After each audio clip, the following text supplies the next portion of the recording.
1er décembre, Romains chapitre 1er, chapitre 2, chapitre 3, chapitre 4, chapitre 5.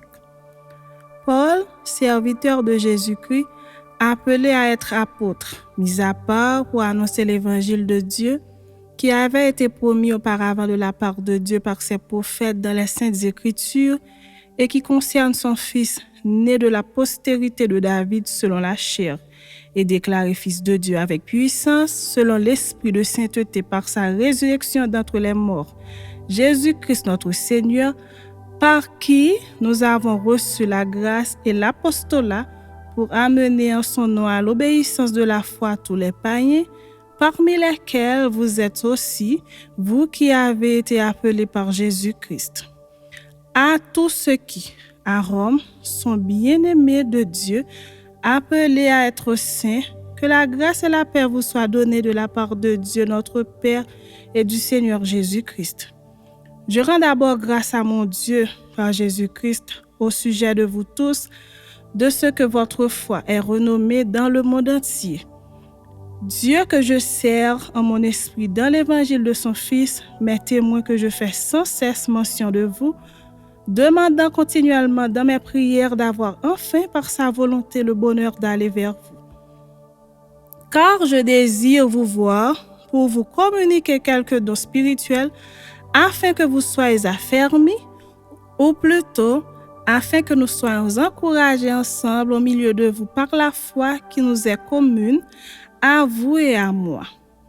Je ne veux pas vous laisser ignorer, frères, que j'ai souvent formé le projet d'aller vous voir afin de recueillir quelques fruits parmi vous comme parmi les autres nations.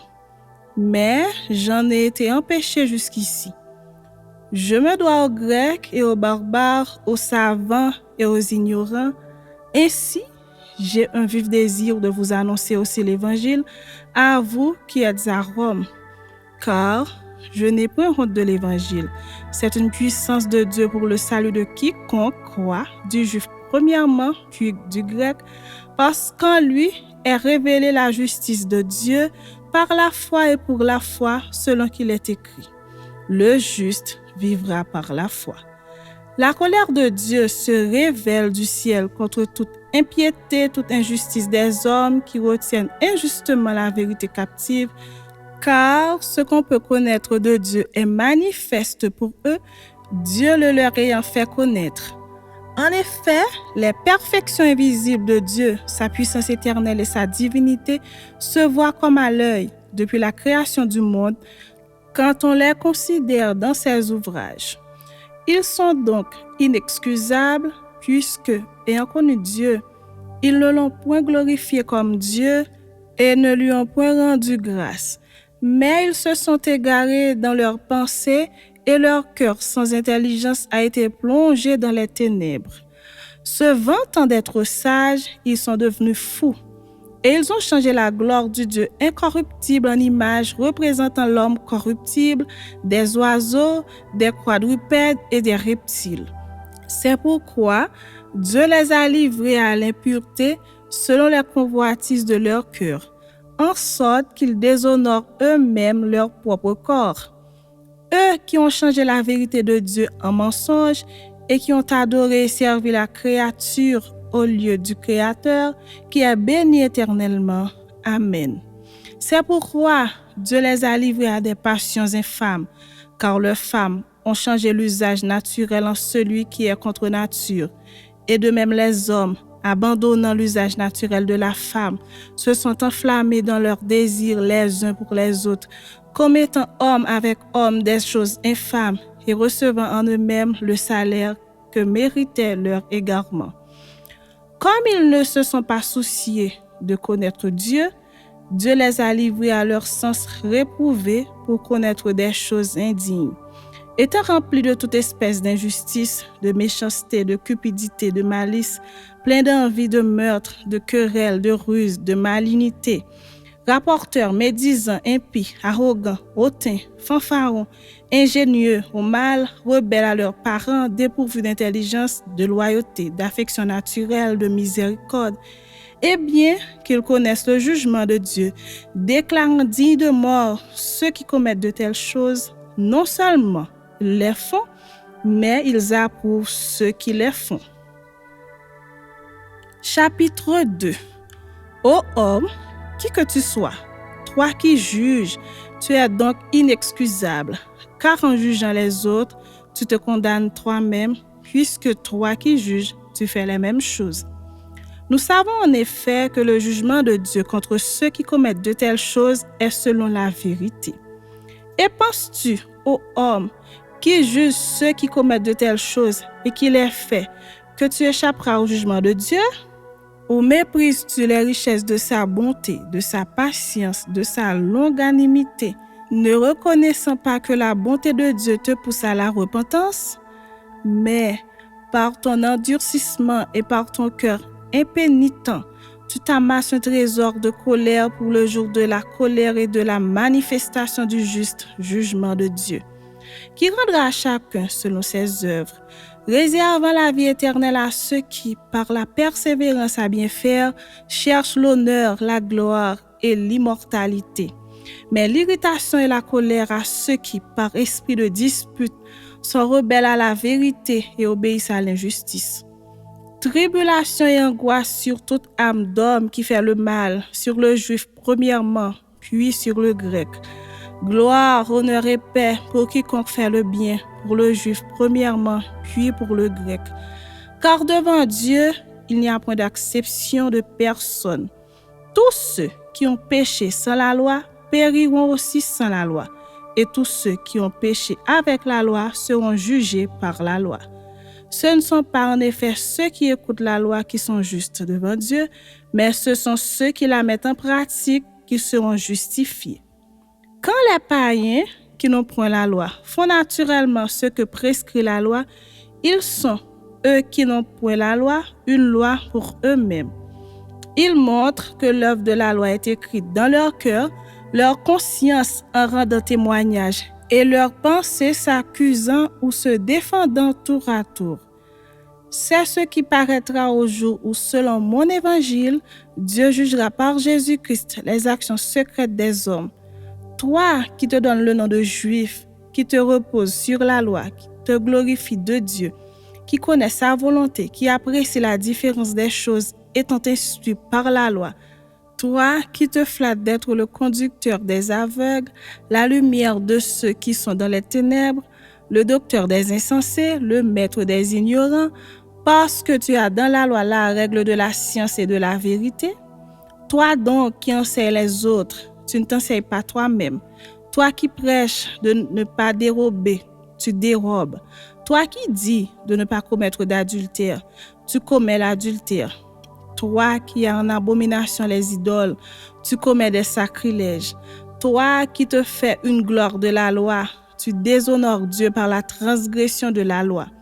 Car le nom de Dieu est à cause de vous blasphémé par les païens, comme cela est écrit. La circoncision est utile si tu mets en pratique la loi.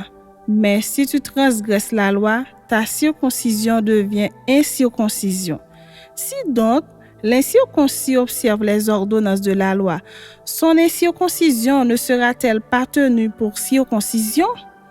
L'incirconcis de nature qui accomplit la loi ne te condamnera-t-il pas, toi qui la transgresses, tout en ayant la lettre de la loi et la circoncision?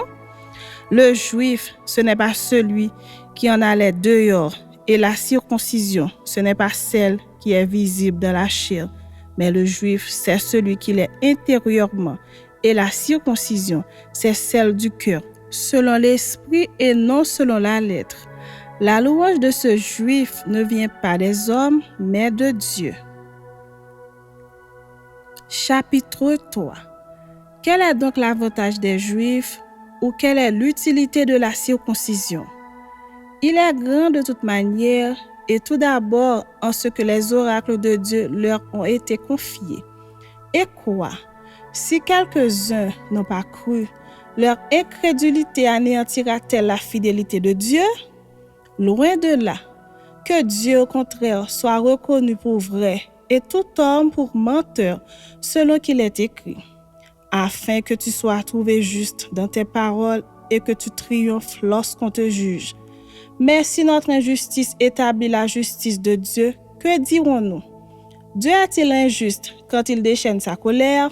Je parle à la manière des hommes. Loin de là.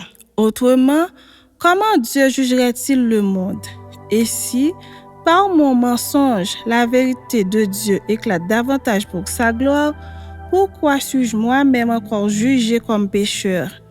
Et pourquoi ne ferions-nous pas le mal afin qu'il en arrive du bien, comme quelques-uns qui nous calomnient prétendent que nous le disons? La condamnation de ces gens est juste. Quoi donc? Sommes-nous plus excellents?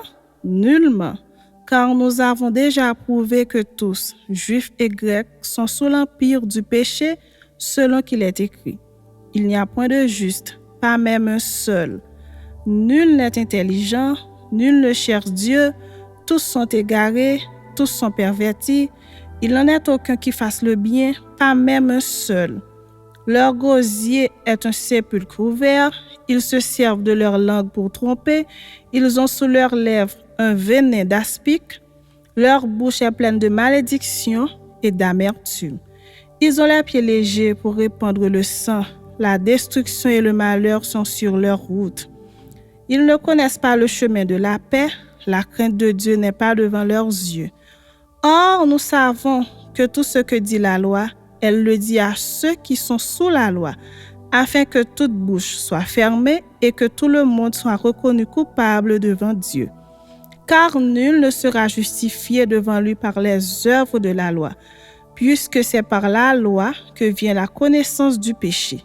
Mais maintenant, sans la loi est manifestée la justice de Dieu, à laquelle rendent témoignage la loi et les prophètes, justice de Dieu par la foi en Jésus-Christ pour tous ceux qui croient. Il n'y a point de distinction, car tous sont péchés et sont privés de la gloire de Dieu. Et ils sont gratuitement justifiés par sa grâce par le moyen de la rédemption qui est en Jésus-Christ. C'est à lui que Dieu a destiné par son sang à être pour ceux qui croiraient victimes propitiatoires, afin de montrer sa justice, parce qu'il avait laissé impunis les péchés commis auparavant au temps de sa patience, afin, dis-je, de montrer sa justice dans le temps présent, de manière à être juste, tout en justifiant celui qui a la foi en Jésus. Où donc est le sujet de se glorifier? Il est exclu. Par quelle loi? Par la loi des œuvres? Non, par la loi de la foi. Car nous pensons que l'homme est justifié par la foi sans les œuvres de la loi. Ou bien, Dieu est-il seulement le Dieu des Juifs? Ne l'est-il pas aussi des païens? Oui, il est aussi des païens, puisqu'il y a un seul Dieu qui justifiera par la foi les circoncis et par la foi les incirconcis. Anéantissons-nous donc la loi par la foi? Loin de là. Au contraire, nous confirmons la loi. Chapitre 4. Que dirons-nous donc qu'Abraham, notre père, a obtenu selon la chair? Si Abraham a été justifié par les œuvres, il a sujet de se glorifier, mais non devant Dieu. Car que dit l'Écriture? Abraham crut à Dieu et cela lui fut imputé à justice. Or, à celui qui fait une œuvre, le salaire est imputé, non comme une grâce, mais comme une chose due. Et à celui qui ne fait point d'œuvre, mais qui croit en celui qui justifie l'impie, sa foi lui est imputée à justice. De même, David exprime le bonheur de l'homme à qui Dieu impute la justice sans les œuvres. Heureux ceux dont les iniquités sont pardonnées et dont les péchés sont couverts. Heureux l'homme à qui le Seigneur n'impute pas son péché. Ce bonheur n'est-il que pour les circoncis ou est-il également pour les incirconcis? Car nous disons que la foi fut imputée à justice à Abraham. Comment donc lui fut-elle imputée? Était-ce après ou avant sa circoncision? Il n'était pas encore circoncis, il était incirconcis. Et il reçut le signe de la circoncision comme sceau de la justice qu'il avait obtenu par la foi quand il était incirconcis, afin d'être le père de tous les incirconcis qui croient, pour que la justice leur fût aussi imputée.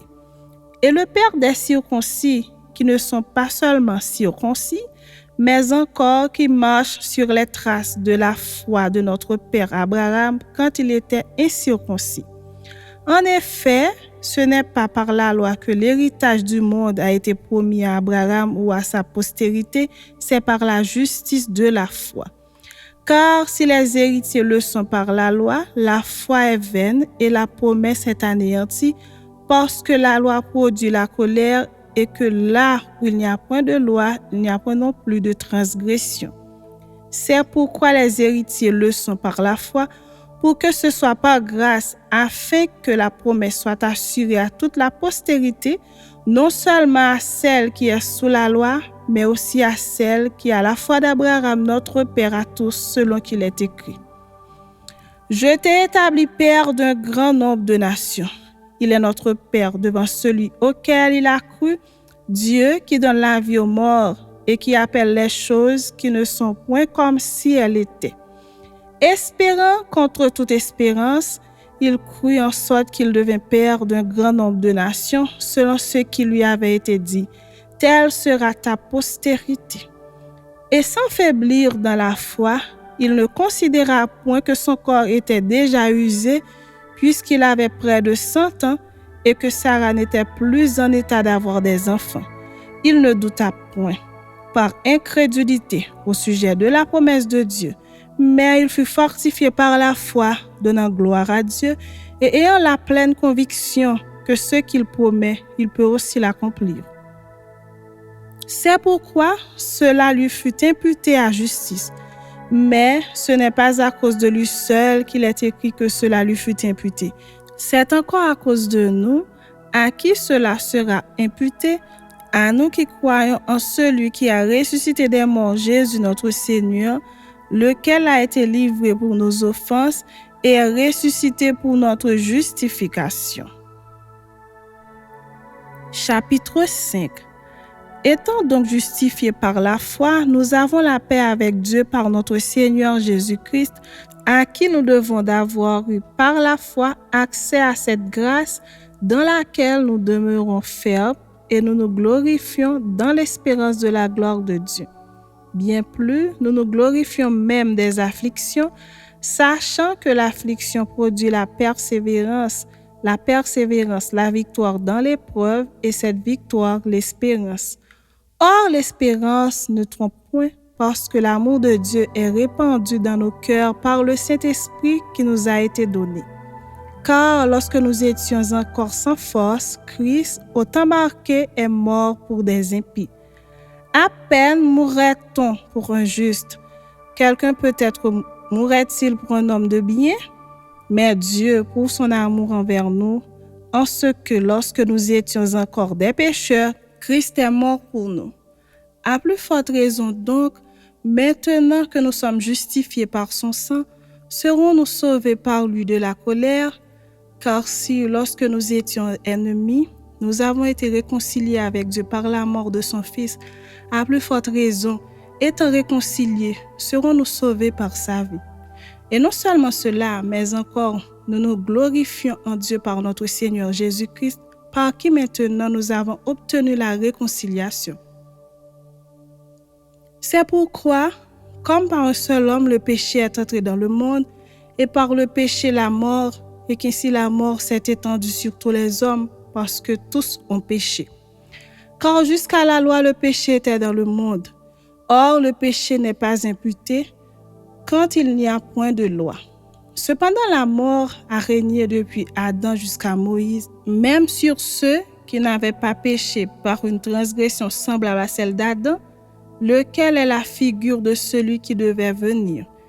Mais il n'en est pas du don gratuit comme de l'offense, car si par l'offense d'un seul, il en est beaucoup qui sont morts, à plus forte raison la grâce de Dieu et le don de la grâce venant d'un seul homme, Jésus-Christ, ont-ils été abondamment répandus sur beaucoup. Et il n'en est pas du don comme de ceux qui est arrivé par un seul qui a péché, car c'est après une seule offense que le jugement est devenu condamnation, tandis que le don gratuit devient justification après plusieurs offenses. Si par l'offense d'un seul la mort a régné par lui seul, À plus forte raison, ceux qui reçoivent l'abondance de la grâce et du don de la justice régneront-ils dans la vie par Jésus-Christ lui seul. Ainsi donc, comme par une seule offense, la condamnation a atteint tous les hommes, de même, par un seul acte de justice, la justification qui donne la vie s'étend à tous les hommes. Car, comme par la désobéissance d'un seul homme, beaucoup ont été rendus pécheurs, de même par l'obéissance d'un seul, beaucoup seront rendus justes. Or, la loi est intervenue pour que l'offense abondât, mais là où le péché a abondé, la grâce a surabondé. Afin que comme le péché a régné par la mort, ainsi la grâce régna par la justice pour la vie éternelle par Jésus-Christ, notre Seigneur.